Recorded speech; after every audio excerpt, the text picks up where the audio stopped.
L'AMB, l'association des élèves et étudiants musulmans au Burkina du moins, l'AMB célèbre 40 ans d'existence, 40 ans que cette association existe et les responsables de l'association ont décidé d'ailleurs de marquer cet anniversaire, ce 40e anniversaire notamment de l'AMB. Aujourd'hui, nous recevrons le président de cette association des étudiants et élèves musulmans au Burkina pour notamment parler des activités prévues. Et plus tard, Francis Emmanuel Sango sera là pour nous donner également les événements qui ont marqué cette date du 4 février d'une certaine année. Avant ça, vous aurez l'information à travers la revue de presse présentée ce matin par Monsieur Alphonse Ouedraogo que nous allons retrouver tout à l'heure. Mesdames et messieurs, comment débuter l'aventure Bonjour le Faso sans vous souhaiter la bienvenue et vous dire bonjour. Alors bonjour et bienvenue à ce nouveau numéro de l'aventure Bonjour le Faso. Merci de votre fidélité. Cette semaine, nous découvrons le musée de l'eau de Moutili. On y va pour la première rubrique, c'est à la découverte 2 qui nous amène notamment dans le village.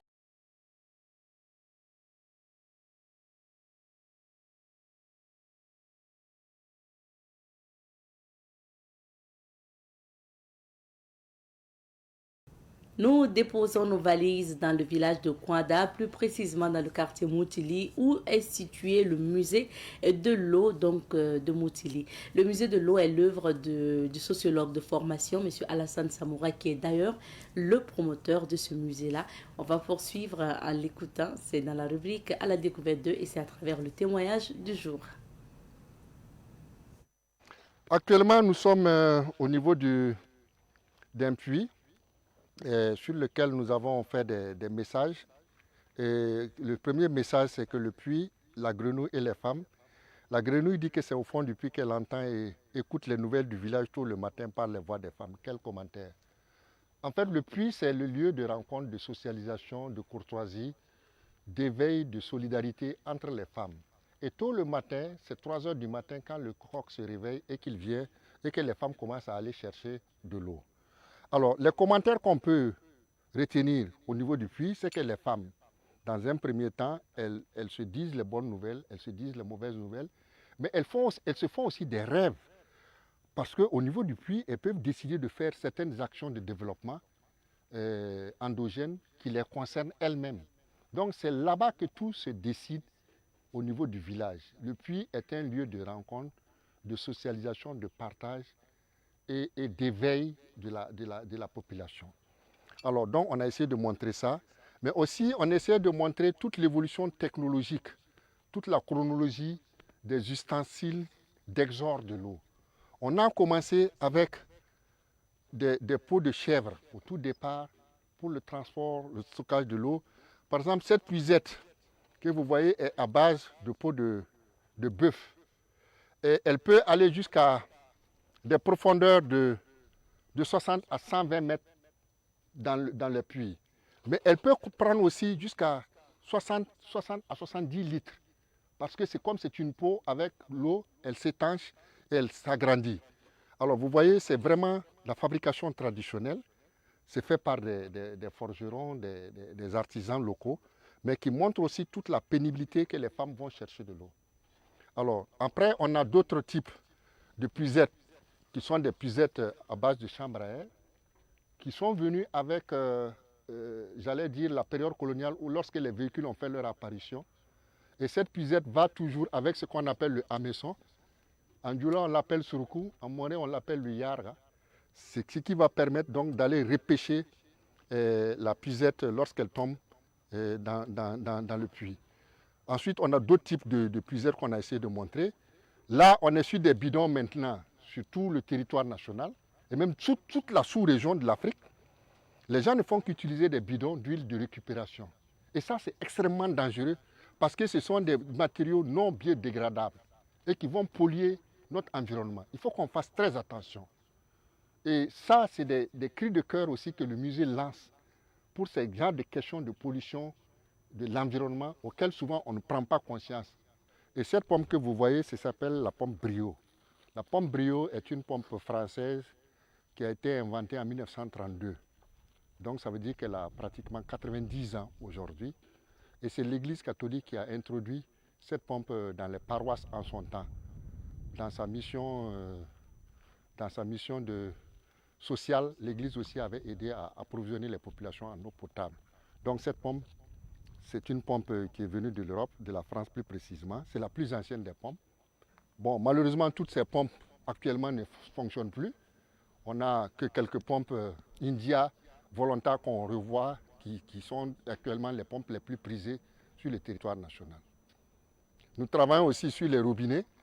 Le musée de l'eau aussi, on est en train de faire la collection de toutes les têtes de robinet. Voilà, on va travailler sur les différentes têtes de robinet qui existent sur le Burkina et les compteurs d'eau. Parce qu'on n'est pas passé du puits au robinet sans qu'il y ait une histoire. Et c'est ça qui est intéressant à raconter au musée. Donc, on n'a pas sauté d'étape historique. Et en sautant une étape historique, on ne fait pas du bien aux gens. Donc, il est bien essayant de comprendre qu'il y a toute une chronologie, toute une histoire qu'il faut raconter aux gens. Et c'est ça qui fait le musée. Le musée de l'eau a réalisé un forage depuis 2013. Et ce forage nous permet donc de faire des exercices très pédagogiques pour montrer aux enfants qu'il y a des pompes qui existent. Et nous allons montrer un peu que ces pompes-là, elles sont de plusieurs utilisations. Il y en a qui peuvent être utilisées avec les pieds, il y en a qui peuvent être utilisées de la main, et il y en a qui, comme on l'a vu, avec une pompe éolienne. Alors le système est le suivant. On va juste montrer comment il faut pomper. Voilà, donc c'est des coups de pied qu'on donne chaque fois. Et chaque fois qu'on tape dessus, on a une quantité d'eau qui sort et qui va remplir la jarre et qui va permettre à la femme ou aux élèves ou aux visiteurs de pouvoir, voilà. Donc chaque coup de pied, on a environ 30 à 35 centilitres d'eau, 40 centilitres d'eau qui vont nous permettre d'avoir une certaine quantité d'eau. Et c'est ça le rôle d'un puits ou du moins d'un forage à traction à partir du pied. Alors ici, nous sommes dans l'espace des symboliques de l'eau. Le musée de l'eau développe ce qu'on appelle les symboliques. Les symboliques sont les liens qu'ils peuvent avoir entre l'eau et certaines thématiques culturelles, anthropologiques, cosmogoniques et ainsi de suite. Même sur le plan religieux, on prend des aspects qu'on développe.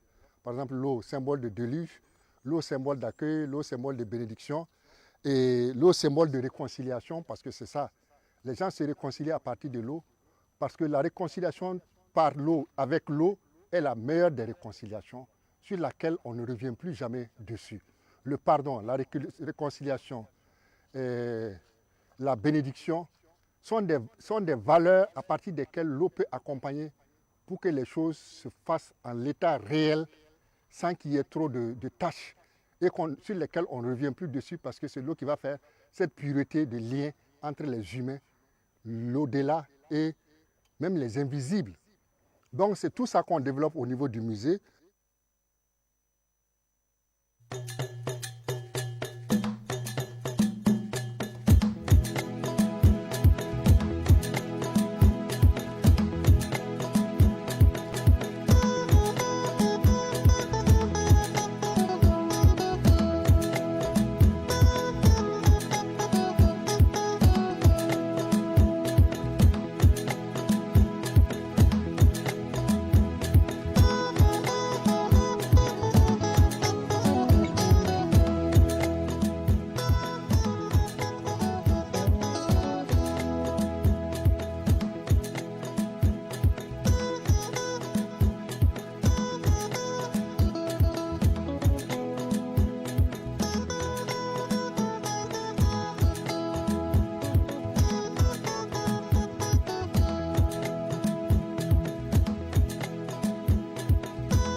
Savan TV, la télévision des nouvelles idées.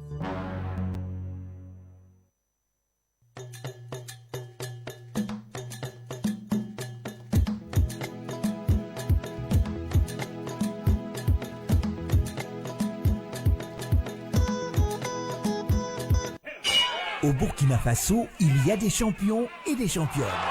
Et oui, il y a les uns, ceux qui sont champions d'athlétisme, champions de boxe ou de lutte traditionnelle, ceux qui sont champions de danse, champions de mathématiques, champions de natation et autres. Et il y a les autres. Ceux-là sont également des champions, mais à leur manière et dans leur domaine. Ils sont champions dans le non-respect des feux tricolores, champions dans le mensonge et la calomnie, champions dans les retards et les absences au travail, champions incontestés dans l'abus d'alcool, dans l'insalubrité, les affaires louches et toutes sortes de nuisances. Et vous, dans quoi êtes-vous champion ?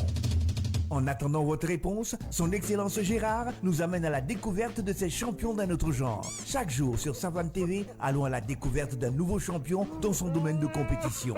Les champions et les championnes, une mini-série humoristique sur nos conduites et inconduites, signée son Excellence Gérard. Les champions et les championnes, à chaque jour suffit son champion sur Savane TV.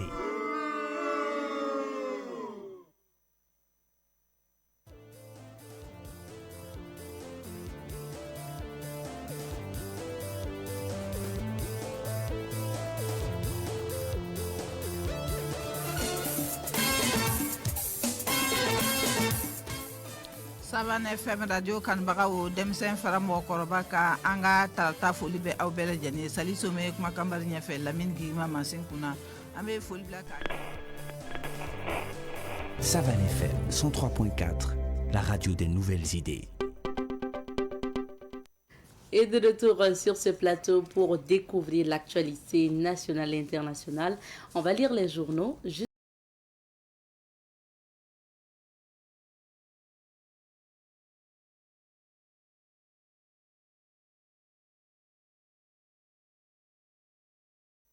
Et nous retrouvons ce matin Alphonse Ouedraogo pour la revue de presse.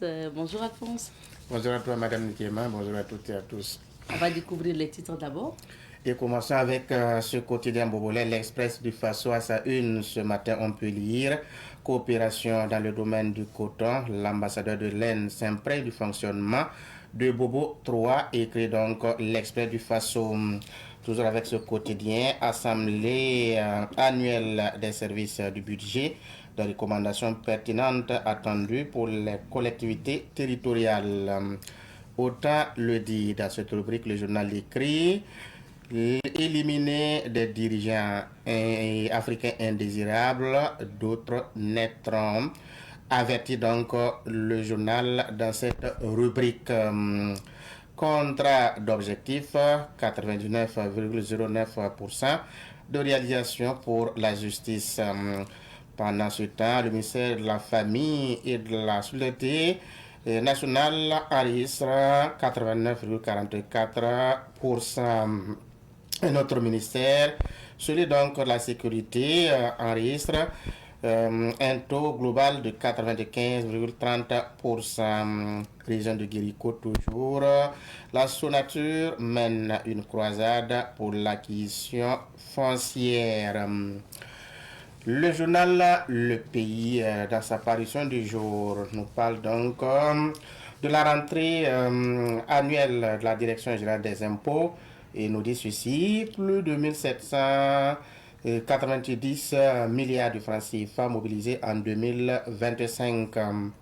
Factures impayées de l'ONEA. La brigade Laballe lance un ultimatum d'une semaine avant les réquisitions. Dissolution des partis et formations politiques.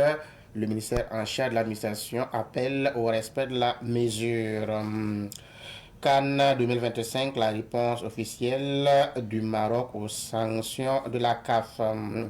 Révélation dans cette rubrique, le journal écrit: collectivité territoriale, arrêt d'octroi de primes de recouvrement. Affaire à la Tekouma, le verdict attendu aujourd'hui, nous informe Le Pays. Le journal Citoyen, dans sa parution du jour, nous parle donc de la réhabilitation du théâtre populaire Désiré Bonogo et nous apprend ceci: Les lauréats du concours architectural reçoivent leur chèque contrat d'objectif 2025 des ministres. L'équipe gouvernementale enregistre une performance d'environ 91%. Recouvrement des factures impayées, l'ONEA recourt à l'expertise de la brigade Laval.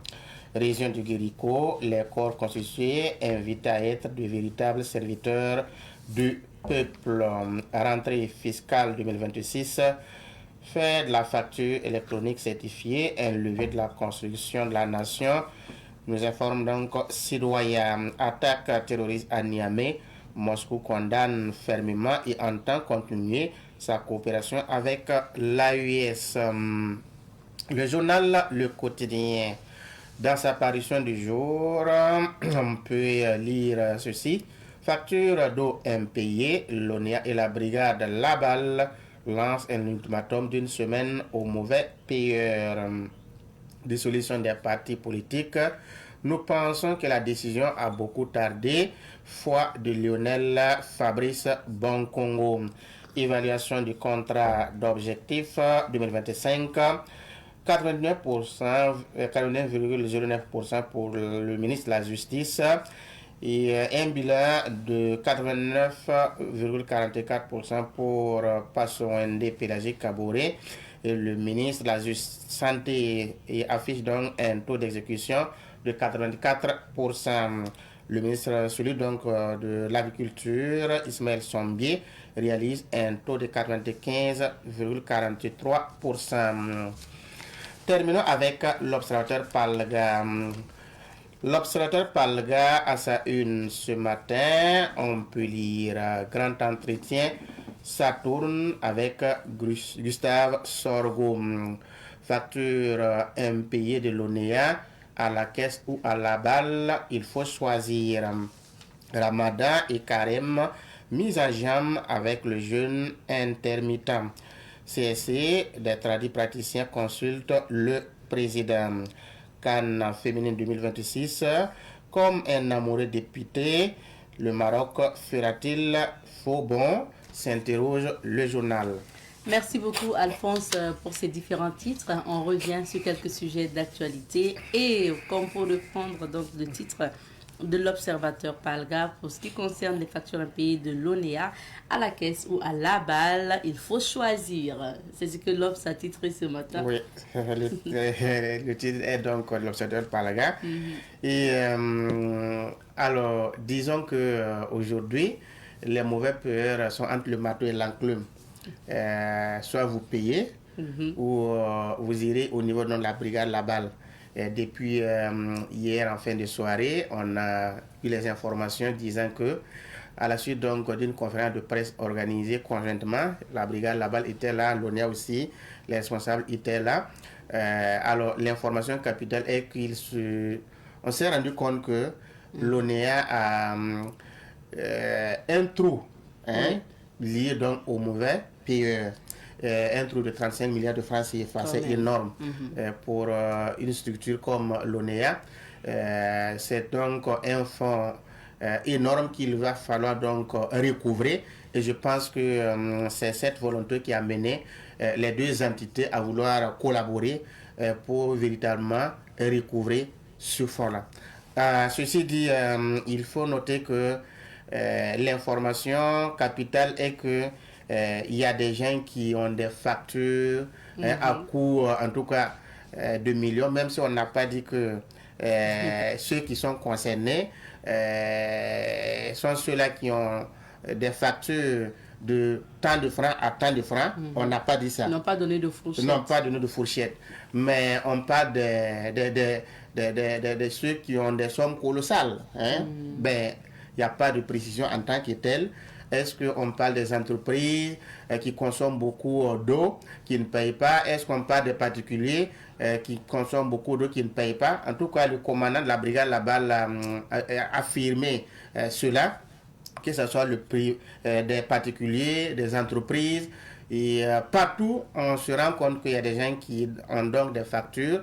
En tout cas, à des sommes exorbitantes et qui ne payent pas. Et ce sont ces personnes-là qui seront donc approchées pour que, en tout cas, l'ONEA puisse entrer en possession de ces deux. Et il a même parlé des ménages aussi. Et c'est après cette sortie-là que l'ONEA, sur sa page Facebook, a précisé qu'il s'agit donc de ceux-là qui doivent beaucoup à l'ONEA. Qu'on ne parle pas des ménages vulnérables. Mais cela est arrivé après que la toile s'est enflammée parce que les gens n'ont pas, en tout cas, gobé cette information aussi facilement. Surtout qu'on parle du fait que si vous n'êtes pas à jour, vous avez une semaine pour payer. Faute de quoi, vous serez donc enrôlé et réquisitionné par la brigade La Balle. Et durant votre séjour, vous devez payer, en tout cas, avant de revenir. Ça veut dire que si vous payez que vous pouvez revenir, on peut vous sortir des gants de la brigade La Balle. Des gants de la brigade La Balle. Donc, ça a inquiété plus d'un. Et alors, c'est difficile. Je pense que ici, ça ressemble à du faux fuyant. L'ONEA a son mode de travail. Si vous avez jusqu'à 3 factures même d'eau impayées, ben, il y a des familles où on vient même couper l'eau. C'est ça. Rapidement. Effectivement. Ben, comment se fait-il que l'ONEA a des clients qui lui doivent des sommes exorbitantes?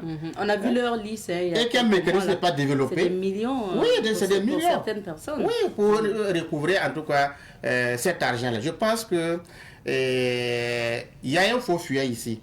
Même si en vérité, avec cette collaboration, on va arriver à recouvrer cet argent-là. Je pense que l'ONEA gagnerait à développer d'autres mécanismes pour recouvrer son argent, au lieu donc, en tout cas, de nous plonger dans ce débat qui ne finira pas. Il ne finira pas. Parce que enrôler des gens ou réquisitionner des gens pour que ces personnes aillent travailler au niveau donc, de la brigade La Balle jusqu'au paiement de leurs factures, ben, l'idée, on ne peut pas dire qu'elle n'est pas bonne, mais on déplace le problème. Ça ne devait pas être de cette manière. Ça ne peut pas être de cette manière. C'est pour cela que je dis que c'est du faux fuyant au niveau donc des responsables de l'ONEA. S'il y a un problème, il faut le dire. Mais si vous n'avez pas ce mécanisme que vous pouvez développer pour recouvrer votre argent, je pense qu'on doit tirer les conséquences. Bon, on attendra de voir l'application de cette décision. On a vu en tout cas beaucoup de commentaires. Et les gens ont surtout élevé le fait que, parce qu'on tend vers la période de la chaleur. Et généralement, à cette période-là, on connaît beaucoup de coupures d'eau. Donc, beaucoup ont dit sur la toile qu'ils espèrent également que la brigade La Balle va instruire à l'ONEA de ne plus couper l'eau des honnêtes citoyens. Pour qu'il n'y ait plus, de coupure d'eau. Parce que, imaginez, si votre service n'est pas totalement garanti et que vous voulez aussi imposer des choses aux gens, ça peut être bizarre. Compliqué. Ce que l'ONEA oublie, c'est qu'elle est en train de perdre même des clients, la clientèle, parce que quand vous prenez les quartiers, les nouveaux quartiers, ben, les gens ont maintenant cette habitude de forer, de forail. Ben, ça, c'est des clients en moins. Donc, ils gagneraient à garder davantage la clientèle qu'elle a aujourd'hui, à développer d'autres mécanismes pour attirer davantage une clientèle. Sinon, avec cette façon de faire, de façon cavalière, ben, je pense qu'elle risque gros et elle peut être perdante en fin de compte. On verra bien. Merci. Et deuxième sujet, c'est fini pour l'évaluation des membres du gouvernement, notamment les ministres, parce que le Premier ministre a fait le point sur ces évaluations. Qu'est-ce qu'on peut retenir? Alors, on peut retenir que, grosso modo, il y a eu un progrès par rapport donc, à l'évaluation qui a été faite pour l'année 2024, l'année dernière, à cette époque. Et cette année, l'équipe gouvernementale, selon le Premier ministre, qui a fait le point, et a enregistré un taux d'exécution globale de 80, en tout cas près de 91%. Donc c'est énorme. Donc soit un progrès de 2,5% parce qu'en 2024, c'était à 88%. Et le Premier ministre s'est félicité donc de ce taux-là.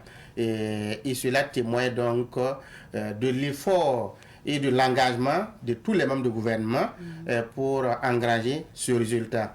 Alors, il s'est félicité de ce résultat et il a aussi souligné que il ne faut pas se chatouiller pour rire parce que ce qui est important ici, c'est que l'on constate l'impact sur la vie des populations. C'est ça qui est très important. Les chiffres, c'est bien, mais est-ce qu'il y aura un changement sur la vie des Burkinabés? Alors, cette précision est importante parce que entendre les chiffres, sur le terrain, si ce n'est pas visible, c'est compliqué. Donc, le Premier ministre a félicité les membres du gouvernement. Et, il a dit que cela répond à des orientations que lui aussi il a eues, venant donc du chef de l'État, qui est donc d'évaluer parce qu'il a aussi reçu des orientations et c'est voulant donc réussir ou mettre en œuvre ces orientations-là qu'il a donc aussi instruit à ces ministres-là et chacun a eu donc ses missions et ce sont donc ces missions qui étaient à l'heure donc du bilan. Et le Premier ministre prend aussi l'engagement à toujours travailler avec cette équipe-là pour que l'année 2026 qui a démarré soit encore beaucoup plus une réussite que ce qu'on a pu donc réaliser. Mais je note ici que à regarder les chiffres, c'est le ministère, donc le ministre de la Justice qui vient en tête avec un taux de réalisation de 99,09%. Donc, en tout cas, c'est à féliciter à ce niveau. Mais l'arbre ne doit pas cacher la forêt parce qu'il y a des ministères qui n'ont pas de marge de manœuvre pour mettre en œuvre leur mission, pour exécuter. Quand vous êtes donc à la tête d'un département où il y a un déficit sécuritaire, c'est difficile pour vous d'être beaucoup plus efficace qu'un ministère qui est beaucoup plus épargné de toutes sortes d'obstacles. Ou pour ce ministère-là, c'est aussi facile à exécuter ses missions. Donc, on ne peut pas avoir les mêmes mécanismes de comparaison. Donc, c'est pour cela que les chiffres se chevauchent comme on a vu. Mais dans l'ensemble, le gouvernement a fait donc une bonne réalisation avec un taux de 91%. Je pense que c'est quand même à féliciter. On parle maintenant donc de Saïf al-Islam, l'un des fils de Muammar Kadhafi qui est mort. Oui, l'un des fils de Muammar Kadhafi qui est mort, ça fait débat. Ça fait débat parce qu'à la chute donc, de Muammar Kadhafi, bien avant même, il avait pris la fuite. Il était même recherché par la communauté internationale avant donc d'être ramené en Libye. Il a été jugé en 2015 et condamné à perpétuité. Saïf al-Islam après a été amnistié. Mais du reste, il est toujours pourchassé par la communauté internationale. Mais ce qui vient de se passer est la conséquence de l'annonce de sa candidature pour l'élection à venir. Parce que lui, il est beaucoup plus collé à l'autorité libyenne qui est au niveau donc de Tripoli, puisque la Libye aujourd'hui est divisée en deux, avec le général Khalifa Haftar qui est l'autre côté, et l'autorité politique qui est au niveau donc de Tripoli. C'était difficile. Les deux parties, en tout cas, se faisaient vraiment le combat. Et je pense qu'il est tombé donc à la suite donc, de ces combats-là. Il a été dit que le général Haftar, depuis quelques jours, a engagé des combats à la frontière entre la Libye et puis le Niger. Est-ce que Saïf al-Islam est tombé pendant ce combat? On ne le sait pas, mais les images montrent donc son corps. Des gens disent que c'est une seconde mort de Muammar Kadhafi. Il était celui qui était pressenti pour remplacer donc Muammar Kadhafi, parce qu'il se disait quand même que les gens qui ont toujours la nostalgie du régime de Muammar Kadhafi, ont compris que ils ont commis donc, ils se sont laissés embarquer par des grandes puissances et qui sont au regret aujourd'hui, allaient donc s'aligner derrière lui pour qu'il puisse en tout cas restaurer les choses. Ben, c'est difficile quand on sait que son papa a été combattu par les grandes puissances qui sont en train d'exploiter la Libye aujourd'hui. Ces grandes puissances n'ont pas intérêt à ce que le fils de Muammar Kadhafi revienne aux affaires, puisque cela va mettre fin à l'exploitation des richesses libyennes. Ben, du coup, il devient l'ennemi déclaré des grandes puissances. Et je pense que dans cet assassinat-là, ils sont pour quelque chose. Merci bien, Alphonse. On va maintenant parler de la pensée du proverbe du jour. On commence par la pensée. Je rappelle que c'est une pensée signée Boubacar Zidadi Sidnaba. Donc, il faut dire que c'est une pensée proposée par le PCA de Sapan Media. Chaque jour, on commence par la pensée du jour. Les conseils ne sont d'aucune utilité pour celui qui est imbu de sa personne. À quoi sert la lumière du soleil quand on garde les yeux fermés? Alphonse. Alors, je pense que c'est clair. Hein? On dit que les conseils n'ont aucune utilité, utilité pour celui qui est imbu de sa personne. Quand tu te dis que tu connais tout, personne ne peut encore te conseiller. Inutile donc de donner des conseils à cette personne-là. Parce que, quel qu'en soit ce que vous allez faire, il ne va pas prendre vos conseils en compte, ben, donc c'est inutile. Il y a des gens qui sont tellement hautains, qui se disent qu'ils connaissent tout, qu'ils ont tout le pouvoir, qu'ils ont toutes les connaissances. Ben, si vous allez vous mettre à conseiller, donner des conseils à ces personnes-là, vous perdez votre temps parce que ces conseils ne serviront à rien. Parce que cette personne-là ne va pas enregistrer, accepter vos conseils. C'est pour cela qu'on s'interroge maintenant à quoi sert la lumière du soleil si les gens vont avoir les yeux fermés. Ben, la lumière du soleil qui éclaire, ben, si vous décidez donc de fermer vos yeux, vous n'allez pas voir, vous n'allez pas bénéficier, ben, c'est dire que vous n'en voulez pas. Donc, on s'interroge donc à quoi sert des conseils si vous allez donner à quelqu'un qui a décidé de ne pas accepter les conseils. Donc, je pense que c'est l'explication qui c'est ça. Vaut mieux laisser cette personne, continuer son chemin. Proverbe du jour, l'arbre du silence porte les fruits de la paix. L'arbre du silence porte les fruits de la paix. Oui, l'arbre du silence porte les fruits de la paix. Tout simplement parce que face à une situation, que vous soyez injurié ou calomnié, si vous avez cette capacité de vous taire, de supporter, de ne pas ouvrir la bouche, ça vous ferait du bien. Oui. Parce que les gens sont médisants. Ils peuvent dire des choses sur vous parce qu'ils ne vous connaissent pas, parce qu'ils n'arrivent pas à vous approcher, parce qu'ils n'arrivent pas à être comme vous. Donc, tout peut se dire sur vous.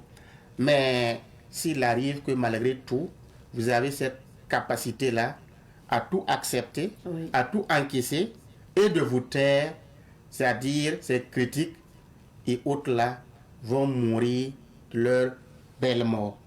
Et vous serez donc gagnant. L'histoire vous donnera raison. C'est ça. Voilà, je pense que c'est explicitement ce que le PDG veut donc nous conseiller. Souvent, il ne faut pas tendre donc la perche aux ennemis, parce que vous ne pouvez pas dire que vous n'avez pas d'ennemis dans la vie. Il y a des gens qui vous guettent à tout moment, mais si vous êtes prudent, si vous avez cette capacité d'être vous-même, de ne pas prêter le flanc, vous sortirez toujours gagnant. Et garder le silence. J'ai envie de dire que les hommes, pour la plupart, les hommes aiment bien ça. Parce que quand il y a la bagarre à la maison, soit ils ne disent rien et puis se lèvent. D'ailleurs, ils fuient la maison. Tu reviens et puis c'est le calme plat. La bagarre est terminée. Et Donc, ce sont les fruits de la paix comme ça. Tout à fait. Merci beaucoup pour ces bien, analyses et pour ces commentaires. On va maintenant parcourir quelques vies d'affaires pour découvrir les couleurs du temps, l'heure de la météo. Et juste après, on retrouve...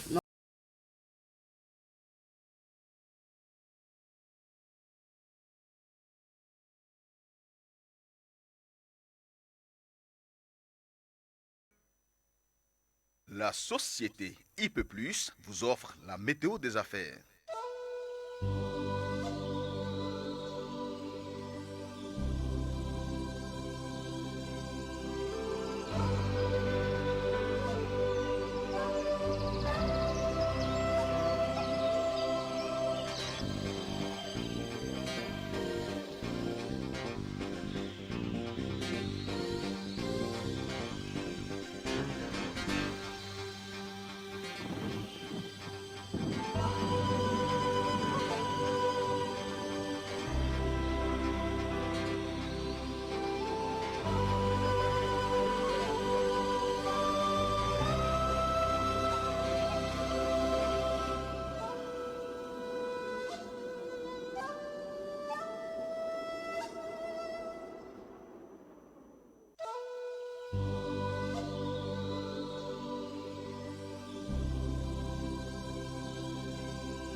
Météo des affaires vous a été offerte par la société IP+, le numéro 1 du haut débit.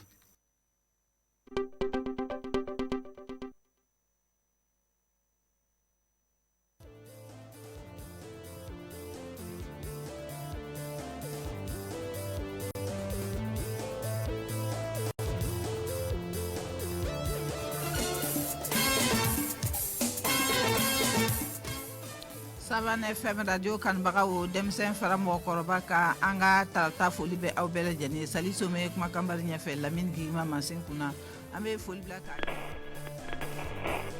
Savan FM 103.4, la radio des nouvelles idées.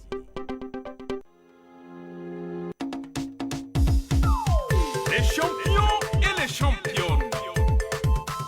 Dans la vie, il y a des champions qui se battent avec passion pour enfin passer à côté de la chose. À côté. Dans la vie, il y a des champions qui se battent avec passion et donnent tout leur cœur. Qui n'est pas champion pour enfin passer à côté de la chose. Oh na yi sida.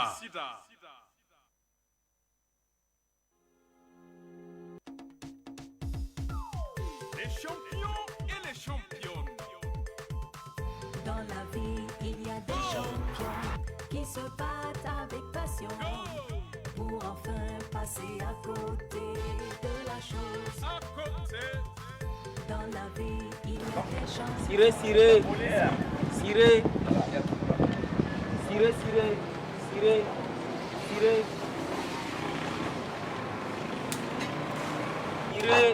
ciré, ciré, ciré, ciré, ciré, ciré, ciré.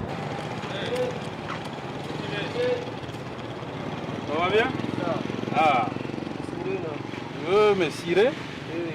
D'accord, faut cirer. Sonnet, là. Ah, les sous Sous l'ombre. Oui. C'est pas une branche que tu as coupée là, non? Si tout le monde coupait comme toi là-haut, Oui. est-ce qu'on allait avoir l'ombre? Hein? Non. Tu vas me cirer aujourd'hui sous le soleil. Non, non. Il fait chaud. Donc il ne faut plus couper les branches. Hein? Allez, viens à l'ombre. Tu ne fais plus ça. Allez.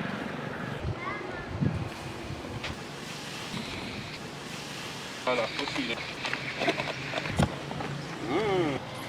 Il faut cirer. C'est agréable, non? Oui. Donc tu ne dois plus couper les branches. Ok, j'ai compris. D'accord.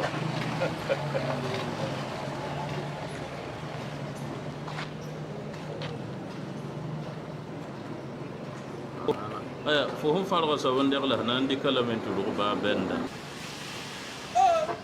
Na yi sida.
Et de retour sur ce plateau, je vous l'annonçais en introduction, l'AMB commémore 40 ans d'existence cette année et nous parlons des activités prévues à cet effet avec le Bureau national de l'AMB. C'est à travers la rubrique.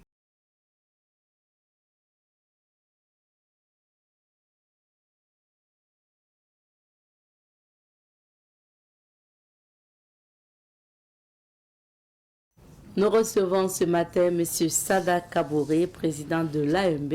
Entendez par là l'association des élèves et étudiants musulmans au Burkina.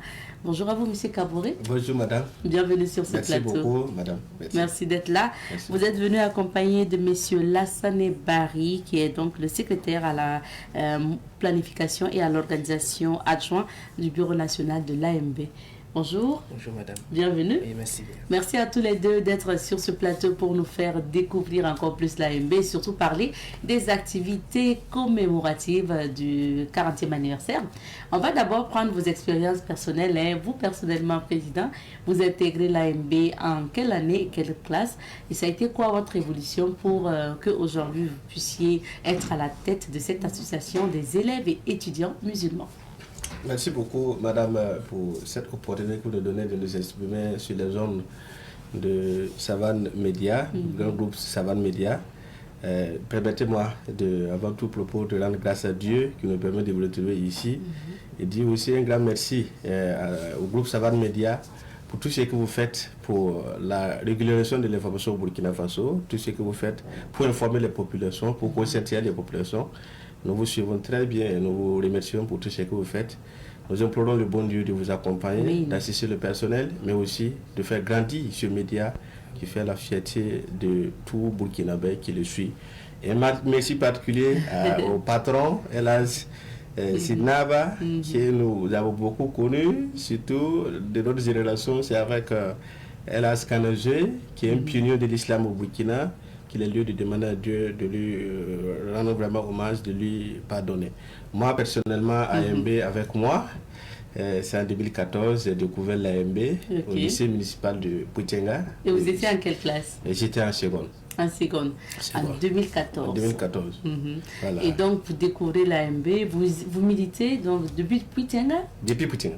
Ok. Oui. Et c'est parce que vous êtes venu à l'université à Ouagadougou que vous avez pu prendre la présidence ou bien ça se passe comment? Effectivement, c'est ça. Quand je suis venu à Ouagadougou, j'ai continué le militantisme depuis Poutenga déjà.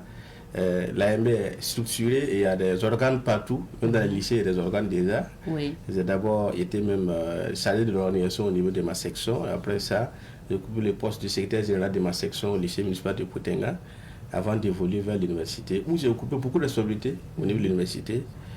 En 2000, plus précisément le 27 décembre 2024, les congressistes ont eu confiance en moi, effectivement, me confiant à la responsabilité de président de l'AMB. De l'AMB. Donc c'est quelqu'un qui connaît bien l'association qui est à la tête de l'AMB. Alors, M. Barry, pour vous, c'est quelle année que vous intégrez l'AMB et en quelle classe? Ok, merci bien de m'avoir donné la parole. Personnellement, j'ai intégré l'AMB en 2017. 2017.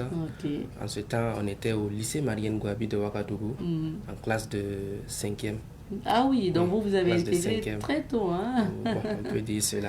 Un peu plus tôt. Donc, depuis lors, on milite, on fait des activités, on a eu à faire beaucoup de choses à ce niveau. Voilà, depuis la section, on a évolué au conseil général de Kadiogo. Voilà, une représentation au niveau provincial. Et à l'issue de ça, les membres ont eu confiance en nous. Ils nous ont sollicité au bureau national. Et nous voilà aujourd'hui au bureau national. Et vous faites quelle classe actuellement? Actuellement, je suis en 3e année d'études en agro-business et développement durable. À l'université donc? Voilà, effectivement. Et vous êtes toujours à l'université, monsieur Kaboré, c'est ça? Merci beaucoup. Moi, après le master à l'université de Kizerbo, j'étais depuis la licence. Je fais un virement pour aller à Koudou. J'étais dans la zone de Koudou pour ma thèse en géographie. Plus précisément en option aménagement du territoire. D'accord, ça c'est bien. Comme quoi on peut allier engagement associatif et puis études. Et d'ailleurs, est-ce que militer dans une association comme l'AMB, ça a des avantages? Militer dans une association comme l'AMB a beaucoup d'avantages. D'ailleurs, l'AMB, parmi ses objectifs, c'est effectivement de soutenir ses membres, à la fois sur le plan social, mais aussi sur le plan académique, dans lequel vous êtes venu à l'école pour chercher. Ce qui fait que l'AMB accompagne beaucoup en ce sens. On organise beaucoup d'activités.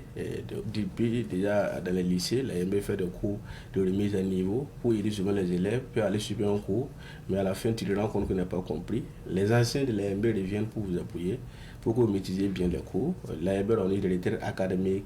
À l'université, surtout, c'est devenu maintenant des travaux dirigés que l'AMB organise.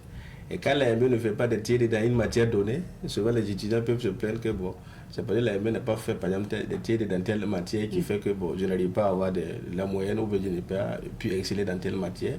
Et aujourd'hui, vraiment, c'est ce que l'AMB fait pour accompagner. Le volet académique, le volet religieux, mais au-delà de ça, c'est une grande famille. Quand tu appartiens à la famille, effectivement, comme son nom l'indique, tout ce qui touche effectivement à toi, effectivement touche à l'ensemble des membres de la famille, ce qui fait que c'est aussi un grand rassemblement de jeunes musulmans convaincus qui s'entraînent sur tous les plans. C'est bien de revenir à l'histoire même de la naissance de l'AMB, l'historique, parce que l'AMB a vu le jour il y a 40 ans de cela. C'est quoi l'historique, la genèse? Comment ça a commencé tout ça? Merci beaucoup. La genèse ou bien l'historique de l'AMB, l'AMB a 40 ans aujourd'hui, nous dirons souvent que c'est de façon officielle, puisque l'AMB a eu une existence embryonnaire depuis les années 70 au lycée Zenda, Philippe Kaboré de Ouagadougou. L'AMB est né là-bas, dans un moment où la plupart des élèves, effectivement, qui venaient des foyers musulmans, qui voyaient des familles musulmanes qu'on envoyait à l'école, souvent changent de nom. Et soit ils partent avec un Moumouni, comme mon oncle, un oncle qui est allé à l'école, effectivement, qui a été amoureux après, et toute sa ligne, effectivement, est devenue de noms musulmans. Donc, c'est effectivement cette idée que les élèves en partant, beaucoup se sont dit, effectivement, comment faire pour pouvoir, effectivement, garder toujours sa foi musulmane quand on part à l'école. C'est vraiment de cela que c'est parti. Ils ont commencé d'abord à s'organiser pour pouvoir prier d'abord ensemble à l'école. Et c'était un défi. Beaucoup ont été chassés à l'école à cause de ça. Et les femmes, par exemple, vont essayer de porter le hijab, le voile musulman. Beaucoup seront brimés à cause de ça. Et je pense qu'aujourd'hui, jusqu'à aujourd'hui, ça fait l'actualité souvent dans certains établissements. On est souvent obligé d'intervenir pour expliquer. L'autorité souvent obligée de prendre des décrets, des dispositions pour pouvoir enseigner les gens, pour dire c'est un droit pour la femme musulmane, il ne faut pas la brimer à cause de ça. Donc c'est vraiment ça depuis les années 70 jusqu'à ce que ça évolue sur plusieurs forums. La troupe Mohamed, d'autres noms sont venus, par exemple l'association des scolaires voltaïques, ça c'est venu, et jusqu'à ce qu'en 1985, ils ont pu créer l'association des élèves étudiants musulmans au Burkina, qui avait des difficultés pour se faire reconnaître au niveau des autorités. Et par la suite, Dieu merci, avec la révolution du capitaine Thomas Sankara en 1986, plus précisément le 21 janvier, le capitaine Thomas Sankara va effectivement accorder ce récépissé à l'AMB pour lui permettre d'exister de façon officielle. D'accord. Donc c'est à partir de la date officielle d'existence qu'on commémore 40 ans de l'AMB. Sinon, c'est une association qui a existé bien avant. Bien avant. Ok. Vous aviez parlé un peu de l'objectif de l'AMB, un peu. Donc, je me tourne vers M. Barry. L'objectif, qu'est-ce qu'on peut ajouter encore sur les objectifs de l'AMB? D'abord, je vais revenir d'abord au niveau de la mission. Donc, depuis sa création, on peut dire que l'AMB s'est fixé comme mission de travailler à ce qu'aucun élève étudiant ne grandisse dans l'ignorance de l'islam. À cet effet, ils organisent plusieurs séances de cours hebdomadaires dans les lycées en fonction de leur programme. Donc, les heures libres des élèves. Donc, ils organisent de ces cours-là pour leur permettre de comprendre leur religion, les B.A.B.A., comment faire la prière, ainsi de suite. Donc des cours sur la religion musulmane. Voilà, sur la religion musulmane. Il y a un programme qui a été établi, un programme révisé par nos imams à l'AMB, un programme qui a été établi à cet effet. Donc, AMB a plusieurs objectifs. Parmi ces objectifs, nous avons participé au développement économique du pays. Nous avons des activités qui contribuent vraiment à cela. À cet effet, nous avons, on va dire, le séminaire universitaire de formation islamique. Elle s'est tenue en décembre passé, où on a intégré des formations pratiques professionnelles. Également, il y a le séminaire national de formation islamique et de développement qui vient en juillet. Voilà. Et ce séminaire va intégrer plusieurs modules. des modules religieux, ainsi que des modules pratiques professionnalisants qui permettent de développer le pays. Donc, je peux ajouter cela. D'accord. Merci. Président, vous voulez ajouter sur les objectifs? Les objectifs, je pense qu'il a tantôt dit, mais de façon globale, c'est dire vraiment que l'AMB participe au développement socio-économique du pays, travaille à soutenir ses membres, mais au-delà de ça aussi, l'AMB s'est donné aussi effectivement un grand objectif qui est de contribuer à l'union d'action de musulmans au Burkina Faso et à la cohésion sociale des Burkinabés. En ce sens, beaucoup d'actions sont menées et on pourra revenir par rapport à ça. Et comme justement au sein des écoles et des universités, on a des sections de l'AMB qui se retrouvent généralement. Vous avez déjà commencé à parler des activités. Donc, pour continuer dans ce sens, rappelez-nous, quand vous vous retrouvez, qu'est-ce que vous faites?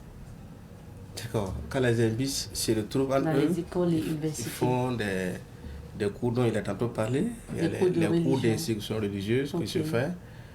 Structuré en cette partie, parce que l'AMB aussi c'est ça, l'organisation, ça fait que notre formation elle est structurée. Quand on prend un élève qui a une classe de 6e, ses besoins en matière d'apprentissage n'est pas forcément la même que celui qui est à l'université, ou encore en matière de progression religieuse, les gens ne peuvent pas être au même niveau. Ce qui fait que l'AMB a une formation structurée du niveau 1 jusqu'au niveau 3. Et après ça, quand il a pu valider ce niveau 3, chaque niveau, l'AMB délivre des diplômes à ces gens. Après ça, effectivement, l'AMB les envoie dans une école pour les former, pour qu'ils puissent être capables de transmettre ce savoir que nous appelons l'EMIR. Au-delà de toute cette formation religieuse, il avait tantôt déjà parlé des activités académiques, mais aussi au sein des universités, l'AMB peut faire des conférences souvent en lien avec tout ce qui est commun au niveau des universités, que ce soit respect des enseignants, respect des parents. L'AMB fait beaucoup de conférences comme ça pour pouvoir former les jeunes. Surtout aussi, souvent quand ils se retrouvent en eux, souvent par exemple les filles musulmanes, des thématiques appropriées que souvent on développe, des activités spécifiques en elles qu'on fait pour pouvoir les accompagner à maîtriser certaines notions. D'accord. Et donc, hormis ces activités académiques au niveau des écoles et autres, est-ce que vous, parce que souvent il y a peut-être des sorties, des visites, est-ce que vous avez des activités comme ça que vous organisez souvent? Oui, justement, il y a des sorties d'études qu'on fait, il y a des sorties à la fois nationales, mais souvent aussi internationales on fait. Je me rappelle toujours de nos récentes sorties. On en a fait en Côte d'Ivoire, il y a des sorties qu'on fait, souvent en dehors de ces pays. Et il y a aussi des grands séminaires qui aussi conçus des sorties pour les militants. Souvent, on peut avoir un séminaire à Bobo où tous les militants de l'AMB se convergent vers un seul lieu et ça leur permet de découvrir ces villes. Au-delà de ça aussi, il y a des sites touristiques qu'on cible souvent pour aller visiter et c'est allier les deux, la formation effectivement en termes de connaissance du patrimoine de notre pays, mais aussi effectivement on profite souvent instaurer tout ce qui est comme formation religieuse telle que des rappels durant ces sorties. Monsieur Barry, vous voulez ajouter quelque chose sur les activités quand vous êtes chargé de la planification et de l'organisation? En tout cas, donc, je pourrais dire que l'AMB a une panoplie d'activités. Les activités sont assez nombreuses. Donc, chaque année, vous faites un programme d'activité pour les écoles ou bien? Oui, chaque année, pour le chaque année il y a un programme d'activité national qui vient au niveau de la représentation provinciale. D'accord. Et eux, à leur niveau également, vont essayer de scinder et de faire descendre les autres activités au niveau de la section. Donc tout est structuré. Voyez, donc, à ce jour, l'AMB existe dans toutes les provinces, toutes les régions ou... Oui, on peut dire que l'AMB existe dans toutes les provinces de Burkina Faso. Voilà, peut-être à cause de la situation sécuritaire au niveau de certaines provinces, on va dire que bon, c'est en pause pour l'instant. Sinon, les provinces où, alhamdulillah, il y a toujours la sécurité. Donc l'AMB existe à ce niveau. D'accord. La question qu'on se pose généralement, est-ce que la vocation de l'AMB souvent, vu que vous vous retrouvez entre musulmans pour parler de la religion, mais aussi apporter du soutien à ceux qui ne s'en sortent pas dans d'autres matières par rapport au cours, est-ce que souvent aussi la vocation de l'AMB, c'est pas de former ou d'amener les musulmans qui sont là-bas à souvent peut-être sortir de l'école ordinaire pour aller vers peut-être des écoles musulmanes ou encore devenir des prêcheurs et autres. Est-ce que on ne vous reproche pas ça souvent? Merci beaucoup. Ça peut être effectivement de la madame sur le terrain, mais ce n'est pas le cas. Parce que vous avez vu tout de suite avec la présentation. La particularité de l'AMB, c'est ça. On a dit que ce sont des élèves étudiants musulmans. Et notre slogan, un de nos slogans, c'est de dire il faut être à AMB, il faut d'abord être à l'école, il faut être à l'université. Ce qui fait que nous ne jouerons pas par rapport à cela. Ce qui fait que quand on voit effectivement les responsables de l'AMB, quand on voit la plupart des élèves de l'AMB aujourd'hui, ils ont milité, mais aujourd'hui ils font la fierté parce qu'ils occupent quand même des postes stratégiques du pays, ils occupent des grandes responsabilités au niveau du Burkina Faso, même à l'extérieur du pays.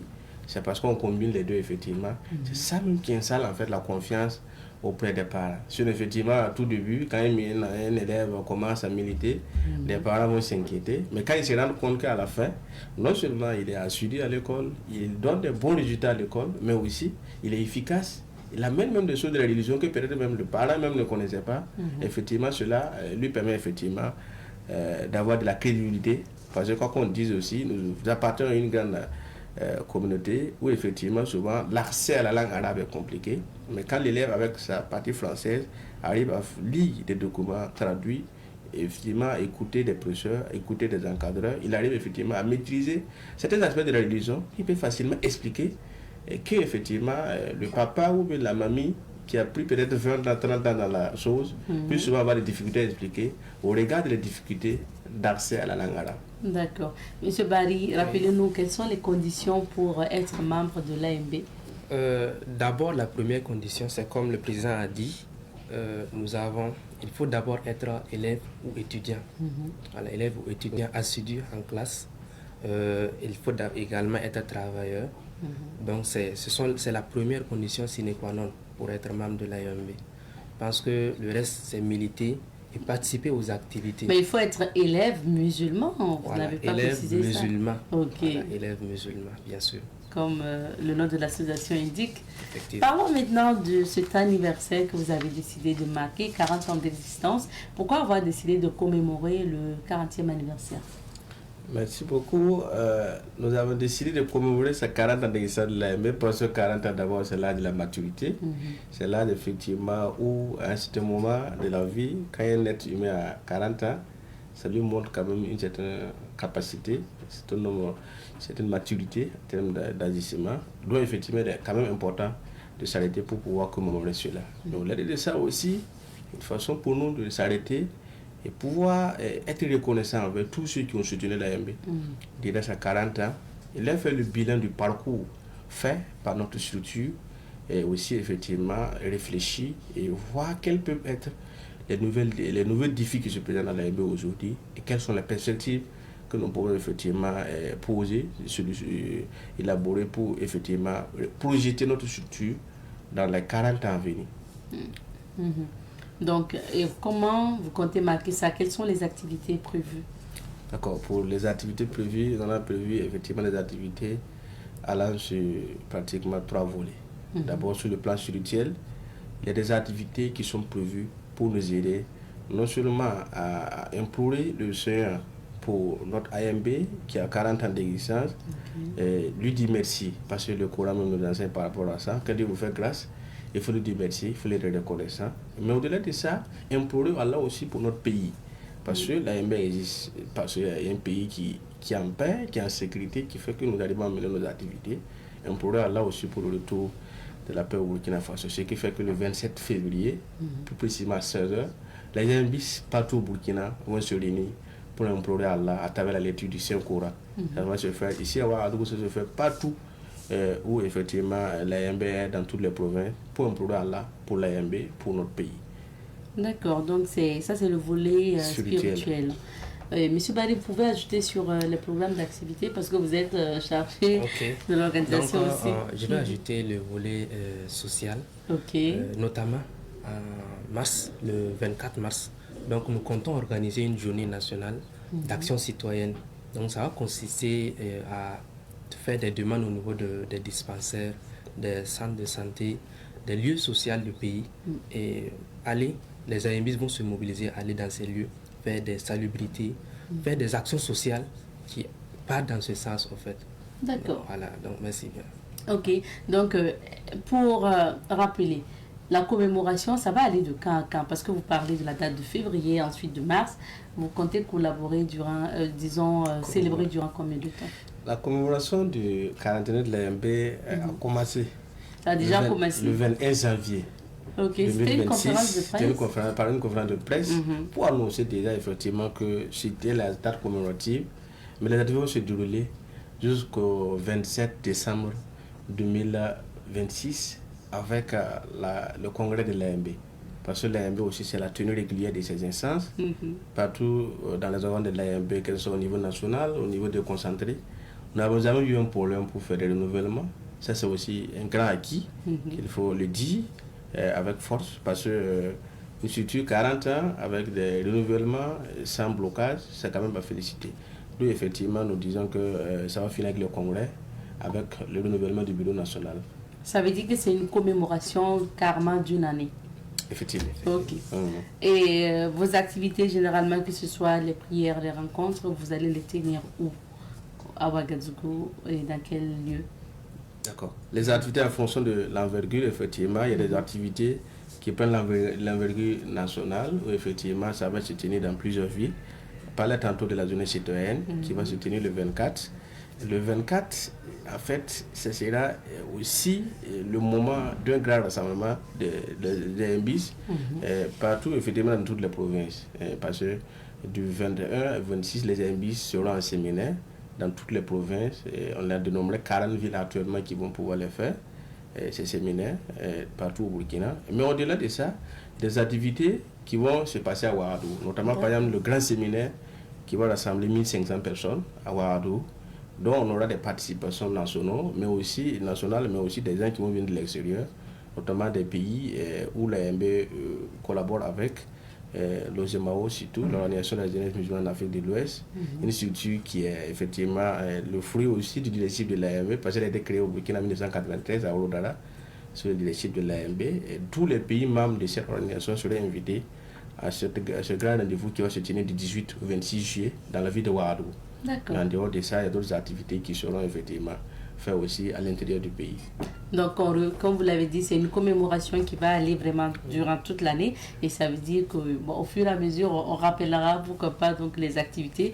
Donc, l'activité qui à venir, vraiment dans l'immédiat, c'est pour ce février. Oui, 27, vous avez dit 27 février. Et c'est quoi ça exactement?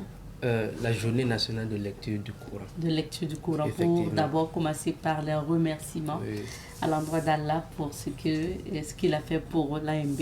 Merci. Est-ce que vous avez une thématique, un thème pour la commémoration du 40e anniversaire? C'est lequel? Oui, pour les 40 ans de l'AMB, la thématique retenue est l'AMB 40 ans au service de la nation, bilan et perspective. C'est le thème retenu effectivement pour la commémoration des 40 ans de l'AMB. Et qu'est-ce que vous pouvez dire déjà sur le bilan? Qu'est-ce que vous pouvez dire aux téléspectateurs sur ce que l'AMB a apporté au Burkina Faso? Merci. En termes de bilan, déjà sur le plan de la formation, l'AMB a formé aujourd'hui des milliers de cadres musulmans qui sont aujourd'hui fiers de porter l'islamité là où ils sont, que ce soit au Burkina comme à l'international. Aujourd'hui, nous les dénombrons plus de 100 000 aujourd'hui, des MBIS qui sont devenus des cadres de l'administration et qui contribuent au développement socio-économique dans notre pays. Au-delà de ce plan de formation, nous dirons aussi avec fierté que l'AMB a conduit des grands projets socio-éducatifs pour notre pays qui forcent l'admiration non seulement de la jeunesse burkinabé, mais aussi de tous ceux effectivement qui connaissent le Burkina Faso. Notamment, je vais tantôt parler du centre culturel islamique de l'AMB.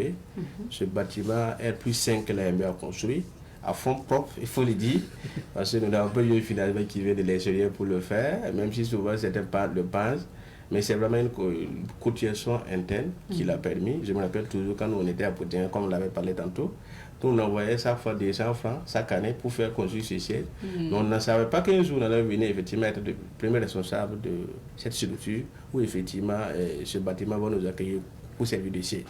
Donc effectivement, il y a le centre culturel islamique qui est en face du boulevard Thomas Sankara, qu'il faut le dire, l'AMB l'a construit.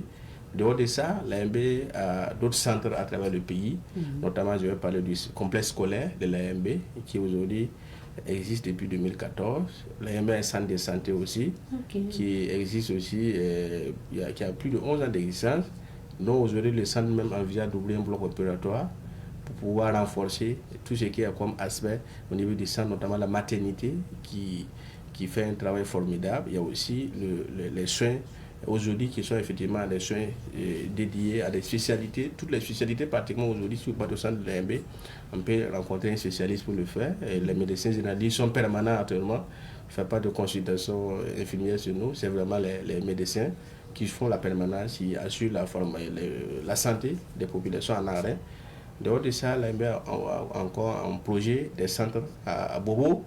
L'AMB a un grand centre qu'il a lancé actuellement pour la construction d'un centre d'excellence d'apprentissage du nouveau courant. Et aussi, à Dédougou, l'AMB a un centre là-bas. L'AMB a un centre à Ouagadougou, toujours dans la partie S. Et l'AMB a d'autres projets en cours, surtout en matière de foncier. L'AMB en a assez et des projets sont en train d'être élaborés pour pouvoir contribuer non seulement sur le plan éducatif, mais surtout aussi sur le plan social, où effectivement beaucoup de notre communauté effectivement a un peu en retard par rapport à cette question. Donc on comprend que l'AMB qui a pu réaliser par là une école, de l'autre côté donc des structures sanitaires et autres, ça fait en même temps aussi maintenant des sources de revenus, Monsieur Kaboré, quoi qu'on dise. Ça veut dire que vous vivez de quoi exactement? Est-ce que vous vivez des retombées de ces structures-là, ou bien si vous avez une activité, comment vous mobilisez les ressources financières? D'accord, merci beaucoup madame. C'est pour dire effectivement que quand on dit une association, la première force d'une association d'abord, c'est effectivement les membres qui composent cette association. Donc la première effectivement source de revenus de l'AMB, c'est avant tout la cotisation permanente de ses membres, de ses anciens, effectivement qui permet à la structure de pouvoir mener à bien ses activités. Effectivement, les projets effectivement, que l'AMB conduit à gauche et à droite, souvent effectivement, si toutefois à la fin de l'année, après avoir géré le personnel, de l'année qui reste effectivement peut être affecté pour mener souvent certaines activités en lien avec effectivement l'épanouissement des membres de l'AMB. Mais comme ce sont des projets en perpétuelle mutation toujours, je dirais que souvent effectivement les ressources sont toujours réaffectées pour pouvoir améliorer toujours ces projets, pour les faire grandir. Par exemple, le centre de santé qui veut ouvrir un bloc. Bon, si vous partez, vous commencez à s'accaparer des petites ressources qu'ils ont. Et si on pourra ouvrir le bloc, non, l'école aussi c'est la même chose, qui a aujourd'hui besoin d'assez de salles pour ouvrir non seulement le primaire, mais aussi d'ouvrir effectivement d'autres niveaux de formation. Effectivement, c'est des projets qui sont toujours vraiment en pleine évolution, qui, comme tout projet d'ailleurs, à un moment effectivement qu'il peut faire retomber des revenus, mais pour le moment ils sont en phase d'évolution. On vous souhaite de pouvoir évoluer. Merci beaucoup. Monsieur Bari, on va s'arrêter ici pour notre entretien. On vous permet quand même un mot de fait à l'endroit de tous ces AMBistes qui nous suivent présentement, ceux qui souhaitent aussi intégrer l'association des élèves étudiants musulmans au Burkina Faso et qui hésitent encore. On vous permet de leur dire un mot. Ok, donc nous tenons vraiment à remercier nos téléspectateurs. Remercions également l'ensemble des membres de l'AMB, les militants, tous ceux-là qui contribuent vraiment d'une manière ou d'une autre aux avancées de la structure à travers les activités, tout cela. L'AMB est grandement ouverte à tous. La porte est ouverte. Nous sommes vraiment ravis de vous accueillir en tant que membres. La porte est ouverte. Je pense que il n'y a pas de souci à se faire. C'est une grande famille, en fait. C'est une grande famille. La porte est ouverte. Merci, M. Barry. M. Kaboré, pour finir. Mon mot de fin, c'est vous remercier pour cette plateforme que nous avons accordée ce matin de pouvoir s'exprimer dans le cadre de quarantaine de l'AMB. Merci à vous, merci aux responsables du groupe Savane Média. Merci à nos autorités qui nous menacent aucun effort pour que nous puissions avoir la quiétude, la paix, que Dieu soutienne surtout nos forces de défense et de sécurité qui sont chaque jour au front, au péril de leur vie, pour que nous puissions être en paix, pour pouvoir même souvent penser à faire des commémorations. Effectivement, que Dieu les protège, les soutienne, que Dieu fasse que l'année 2026 puisse être l'année de la fin du terrorisme au Burkina Faso, dans le Sahel et partout dans le monde. Amen. Merci beaucoup, donc, Président, et puis on vous souhaite bonne commémoration. C'est comme je l'ai dit, comme c'est vraiment toute l'année que les activités vont s'étaler pour la commémoration du 40e anniversaire de l'AMB. On aura d'autres occasions. Pourquoi pas pour d'autres activités, rappeler encore que justement l'AMB, l'Association des élèves et étudiants musulmans au Burkina Faso, existe depuis 40 ans et cette association a décidé de commémorer ce 40e anniversaire. On va s'arrêter ici pour l'entretien de ce matin. Merci de votre fidélité. Merci. On marque une petite pause et on revient pour la suite.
Les éphémérides, les événements qui ont marqué notamment l'histoire du monde entier, 4 février, puisque nous sommes le 4 février aujourd'hui d'une certaine année, Francis Emmanuel Zongo revient sur ces événements. Il est bien installé sur ce plateau avec notamment le style de Patrice Lumumba. Ça m'a fait rappeler justement ce grand homme de lutte. Alors, Francis Emmanuel Zongo, bonjour. Bonjour Abzeta, bonjour à nos fidèles téléspectateurs, bonjour à ceux qui nous suivent ici au Burkina Faso et même hors des frontières nationales. Vous êtes dans Bonjour le Faso et c'est la phase consacrée aux éphémérides. Merci beaucoup Marouel d'être passé d'être sur ce plateau parce que tu Bien n'as sûr. pas encore fini.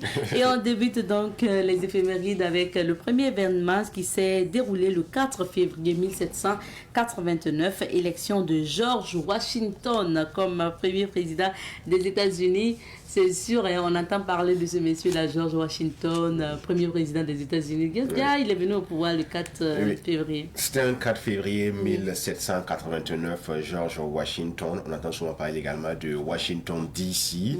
Alors, c'est le premier président à être élu aux États-Unis, le pays de l'oncle Sam. C'était le 4 février 1789. Et c'est un héros de la guerre d'indépendance. Et il réitère pour cet exploit en 1792. Et l'emporte à nouveau pour un deuxième mandat. Il faut le dire, hein, il est le seul président à avoir été élu à l'unanimité et pour la petite histoire, il aurait décliné un troisième mandat, établissement ainsi une tradition de limitation à 2 mandats. Donc il a fait son premier mandat, s'en est suivi avec un deuxième mandat et là on voulait qu'il revienne pour un troisième mandat. Lui il a décliné cette offre-là, pour laquelle quand on parle aux États-Unis, on n'a que 2 mandats à faire. Si tu finis tes 2 mandats, après tu peux devenir par la suite pour prétendre à la magistrature suprême. Et George Washington est également le seul président américain à n'avoir jamais habité à la Maison Blanche, bien qu'il ait choisi l'emplacement et supervisé la construction. Il a terminé son deuxième mandat en 1797, avant la fin des travaux, et la résidence officielle n'ayant été inaugurée qu'en 1800 par son successeur John Adams. Donc lui, c'est le seul président qui n'a jamais habité à la Maison Blanche parce que quand il était là-bas, c'était pas encore fini la construction, mais c'est lui qui a supervisé. Il a d'ailleurs choisi l'emplacement. Lui, il préférait vivre à New York et après il est parti en Philadelphie. Donc le premier président des États-Unis qui a été élu le 4 février 1789, George Washington, qui a combattu également pour les États-Unis pendant cette période-là. Moi, c'est le look qui retient mon attention ici. Un look à l'ancienne, quoi. Oui, c'est ça, en fait. Deuxième événement, 4 février 1794, du moins, la Convention abolit l'esclavage. Ça, c'est plutôt intéressant pour surtout l'Afrique noire. L'Afrique noire, nous sommes dans cette histoire d'esclavage qui a beaucoup martyrisé les peuples noirs africains. On se rappelle encore comme c'était hier. Et la première abolition de l'esclavage en France a été votée par la Convention nationale le 4 février 1794. Alors ce décret historique qu'on voit déjà sur l'écran, voilà, sous l'impulsion de la Révolution française et de la révolte de Saint-Domingo, qui est l'actuel Haïti, abolit l'esclavage dans toutes les colonies françaises. Et sous la pression de la révolte des esclaves et des idées abolitionnistes portées par la Société des Amis des Noirs, la Convention décide de généraliser l'abolition. Ce décret également confère le statut de citoyen à tout homme domicilié dans les colonies sans distinction de couleur. Donc dès que le décret a été adopté, toutes ces personnes qui vivaient dans les colonies françaises étaient devenues libres, quelle qu'en soit leur couleur de peau. Ainsi donc la France devenait la première puissance coloniale à supprimer l'esclavage sans délai ni indemnisation pour les colons. Et cette abolition a eu lieu, il faut souligner l'apport fondamental de l'abbé Grégoire, qui est un prêtre catholique, par ailleurs homme politique et l'une des figures principales de la Révolution française. Donc quand on parle souvent, les prêtres doivent-ils se mêler de la politique? Eh bien déjà à cette époque-là, il y a un prêtre catholique qui s'est pris pour cause la cause des Noirs, pour défendre également la cause des Noirs afin qu'on puisse abolir l'esclavage. À cela s'ajoutent également des députés noirs et métis comme Jean-Baptiste Bellé qui siégeait à la Convention pour la première fois. Et pour l'histoire, il faut retenir qu'il a été le premier député français noir. Quand on parle de Jean-Baptiste Bellé, dit tout simplement que c'est le premier député noir à siéger en France. Et avant cette date du 4 février 1794, on estimait qu'il y avait environ 700 000 à 800 000 personnes asservies dans les colonies françaises. C'est quand même énorme. Hein? Et à la fin du XVIIIe siècle, les esclaves étaient jusqu'à 10 fois plus nombreux que la population libre, composée de blancs et de personnes de couleur libres dans certaines colonies. Imagine-toi, dans une colonie comme ça, ces personnes qui étaient asservies ou qui étaient esclaves étaient 10 fois plus que les personnes libres là. Donc, nous sommes incroyable. À cette époque, en 1794, et Abzeta, on dit souvent, hein, chasser le naturel et il revient au galop. Aussitôt annoncé, aussitôt refermé. puisqu'on a aboli l'esclavage pour la première fois le 4 février 1794, et par la suite, Napoléon Bonaparte, le premier empereur français, a décidé qu'on doit revenir en arrière pour réinstaller ou encore remettre en place l'esclavage. C'était en 1802 et il a posé des raisons économiques, géopolitiques et idéologiques visant à reconstruire l'empire colonial français et relancer la production sucrière. Donc il y avait également des raisons comme la pression du lobby colonial qui soutenait que sans l'esclavage, les colonies ne seraient pas rentables. Donc tout ce qu'on voit présentement a une source de par le passé. Donc ils ont profité de ça et puis pendant les premières et deuxième guerres mondiales, ils ont ramené, comme c'était revenu, ils ont pu encore exploiter les Noirs. Les lobbies coloniaux, ils ont dit, sans l'esclavage, les colonies françaises ne seraient pas rentables. Donc il faut qu'on réinstaure la colonisation. Vous comptez sur les gens, hein? Oui, c'est ce qu'on a actualisé à notre époque pour dire que sans les pays africains, contraire d'ailleurs de pays pauvres, voilà, la France ne peut pas vivre. Donc on est obligé de passer par 4 chemins, des 4-4-2 pour pouvoir exploiter l'Afrique. Vous dites que ces pays sont pauvres et vous ne pouvez pas le laisser. Vous ne pouvez pas, mais vous ne laissez pas. C'est compliqué. Souvent, quand tu réécoutes l'histoire, si tu ne fais pas attention, c'est révoltant. Alors, troisième événement, on parle de la conférence de Yalta. La conférence de Yalta, nous sommes pratiquement à la sortie de la Deuxième Guerre mondiale qui a pris fin en 1945. Il fallait s'aligner les uns derrière les autres pour voir comment matraquer l'armée allemande et voir également comment on va attaquer le Japon. Donc, il fallait que ces grandes puissances d'antan se réunissent lors d'une conférence pour trouver des voies et moyens pour parler de ces différentes attaques-là et également aborder l'après-guerre, raison pour laquelle ces 3 présidents, à savoir Joseph Staline de l'Union soviétique, le Royaume-Uni représenté par Winston Churchill et les États-Unis représentés par Franklin Roosevelt, se sont rencontrés du 4 au 11 février 1945 dans le palais de Livadia situé en Crimée. Et elle a été préparée par la conférence de Malte où les États-Unis et le Royaume-Uni devaient se concerter pour présenter un front uni à Staline sur la planification de la campagne finale contre les troupes allemandes et japonaises. Et on peut se demander où se trouve la France dans cette conférence de Yalta. Eh bien, la France a été mise de côté tout simplement parce que son jeu n'était pas trop limpide. On jugeait que la France ne jouait pas franc jeu, donc il fallait mettre la France un peu à l'écart pour que la Russie, également les États-Unis, sans oublier le Royaume-Uni, puissent se réunir pour trouver des voies et moyens pour attaquer les forces allemandes et également attaquer l'armée japonaise et trouver des plans de sortie pour l'après-guerre. D'accord. 4e événement, on vous informe que ce 4 février, c'est l'anniversaire du réseau social Facebook qui a 22 ans. Hein? Pratiquement. Et c'était le 4 février 2004 que ce réseau social a été lancé pour la première fois. Tu regardes la photo de celui qui a créé Facebook, et puis tu te dis, hey, c'est pas facile, hein? On est carrément en retard. Ça veut dire il est milliardaire en dollars. En dollars. C'est incroyable. Multimilliardaire d'ailleurs en dollars. C'est ça. Il s'appelle Mark Elliott Zuckerberg. Il est né le 14 mai 1984. C'est carrément un jeune. Et il a lancé Facebook le 4 février du mois 2004, alors qu'il était étudiant, âgé de 19 ans, à l'université de Harvard. C'est à 19 ans qu'il a lancé Facebook le 4 février 2024. Il a lancé la première version. 2004 du moins. 2004. Voilà, il a lancé la première version de la plateforme sous le nom de The Facebook depuis sa chambre d'étudiant. Donc au début, c'était pas Facebook tout court, c'était The Facebook. Dans sa chambre d'étudiant, il a lancé la plateforme et le site était exclusivement réservé aux étudiants de Harvard pour les permettre de se connecter et de se consulter un trombinoscope en ligne. Quand on parle de trombinoscope, c'est des images associées à des noms. Souvent, quand on voit la nouvelle nomination ou le nouveau gouvernement qui fait surface, on met les photos avec les différents noms et les postes là, ce qu'on appelle le trombinoscope. Donc, à l'image du trombinoscope, lui, il a fait sa plateforme là. C'était dans son université avec les étudiants qu'on a lancé ça ce jour-là. Et tiens-toi bien, dès les premières heures, 1200 à 1500 étudiants s'étaient déjà inscrits.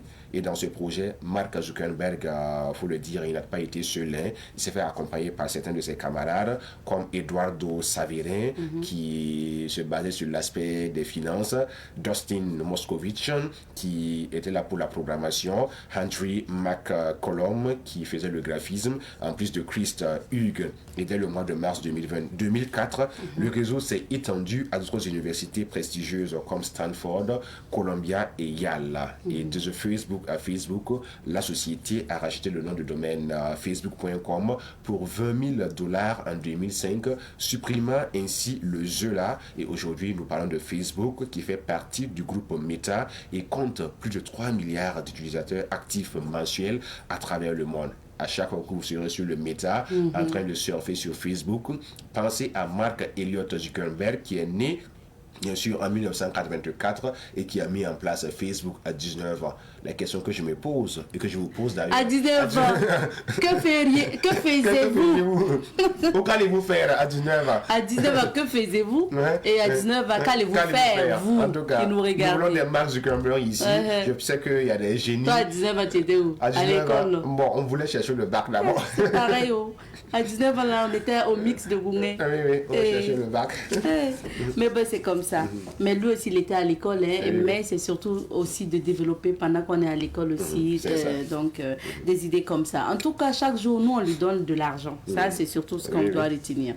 Aujourd'hui, c'est la journée mondiale contre le cancer, Francis. En tout cas, journée mondiale de lutte contre le cancer. Le cancer dans toutes ses formes, dans sa diversité, puisqu'on dénomme plusieurs types de cancer. Il n'y a pas trop longtemps, on célébrait le cancer qui touche la gente féminine. Et par rapport à ça également, il y a des cancers qui touchent les hommes. C'est diversifié avec plusieurs facteurs. Donc si on généralise, c'est une journée qui a été mise en place pour aider à sensibiliser sur les différents types de cancers, également apporter des conseils pratiques sur les différents traitements et accompagner également les malades qui sont dans cette souffrance, il faut le dire, quand on parle de cancer. Déjà pour le commun des mortels, c'est le stade final, c'est le statut de non-retour parce qu'on se dit qu'il n'y a pas de traitement approprié. Et pourtant, la médecine avance, la technologie est là pour les patients et on œuvre également pour qu'on puisse faire les dépistages à temps pour que le suivi là soit très bien fait. C'est ça, c'est important. Sensibilisation et dépistage précoce, c'est très important. Alors Francis, on termine par l'expression du jour, être soupe au lait. Explication rapidement. En tout cas, être soupe au lait, on se demande comment une soupe peut être faite à base de lait. Eh bien, c'est une expression française dans sa dimension un peu éclatée. Quand on dit vous êtes une soupe au lait, ça veut dire tout simplement que vous êtes une personne qui se met en colère très rapidement, souvent pour des motifs insignifiants. À l'image du lait, lorsqu'il commence à bouillonner, vous voyez que le lait déborde un peu le vase. Donc quand on dit, mais monsieur, vous êtes une soupe au lait, ça veut dire que vous êtes irritable facilement, voilà, sans raison valable, pour des motifs à la limite insignifiants. Moindre chose seulement, lui, il est sur ses grands chevaux, il veut se manifester, dit qu'il n'est pas d'accord. Eh bien, évitez d'être des soupes au lait. Important. Merci beaucoup, Francis. On se retrouve demain, Inch'Allah. Donc, soupe au lait, on a bien noté. Merci d'améliorer notre vocabulaire chaque jour à travers l'expression du jour. Être soupe au lait pour ce jour. Merci. Allez, on va s'arrêter ici pour l'émission de ce matin. Le temps imparti est terminé. À demain. Cuse.